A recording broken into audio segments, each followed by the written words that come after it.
নামাজ ইম্পর্টেন্ট, নামাজ ইম্পর্টেন্ট। নামাজ না থাকলে ইসলাম থাকে?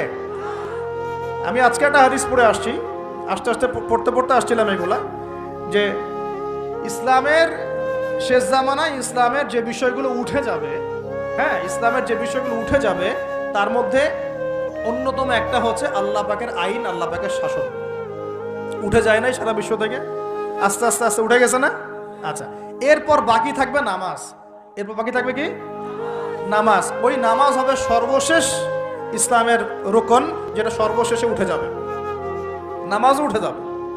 এখন দেখেন তো সমাজের কত পার্সেন্ট মানুষ নামাজ পড়ে? কত পার্সেন্ট? একটু হিসাব করবেন, মসজিদে, খালি মসজিদে ফজরের ওয়াক্তে আর এশার ওয়াক্তে যাওয়া আসা করে বুঝতে পারবেন যে নামাজ কত পার্সেন্ট মানুষ পড়ে, 5 ওয়াক্ত নামাজ কত পার্সেন্ট মানুষ পড়ে। তাহলে এই যে নামাজ যে শেষে উঠে যাবে, তাহলে শেষের সময় আমরা চলে আসছি না? আর সবার প্রথমে উঠে যাবে এই উম্মতের মধ্যে আমানত। কি উঠবে ভাই? এটা তো পুরো ঢাকা শহর থেকে উঠে গেছে। ঢাকা শহর কেউ কাউকে বিশ্বাস করতে পারে না। স্বামী পর্যন্ত স্ত্রীকে বিশ্বাস করতে পারে না, স্ত্রী স্বামীকে বিশ্বাস করতে পারে না, ভাই ভাইকে বিশ্বাস করতে পারে না, বোন বোনকে বিশ্বাস করতে পারে না।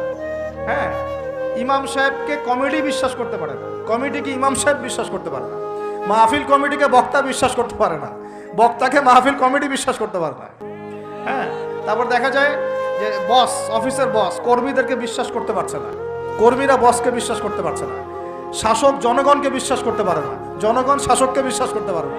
সর্বত্র চলছে অবিশ্বাস, অবিশ্বাসের যুগ। বাজারে যাবেন কেনাকাটা করতে, বলবে একদম টাটকা ভাই, একদম ফ্রেশ, 7 দিনের জিনিস ফরমালিন মায়ের আপনি খাওয়াই দিয়ে দিল। বিরিয়ানি, বিরিয়ানি তো আমাদের এখানকার একটা কালচার।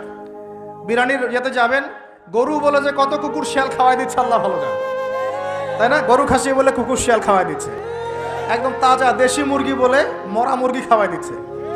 হ্যাঁ, বড় বড় রিনাউন কয়েকটা অভিযান করলো না কয়েকদিন আগে, দেখলেন? মানুষকে মারার মতো বিষাক্ত রং মিশে খাওয়াই দিচ্ছে। আমানত সবার আগে উঠে যাবে, আমানত, বিশ্বাস। আমানতদার ব্যক্তিকে বলা হবে খেয়ানতকারী ব্যক্তি, আর খেয়ানতকার যে, ওকেই বলা হবে আমানতদার। যে আমানতদার তাকে বলা হবে খেয়ানতকারী, আর যে খেয়ানত করে ওকেই বলা হবে আমানতদার। তখন আল্লাহ পাকের আযাব আসবে।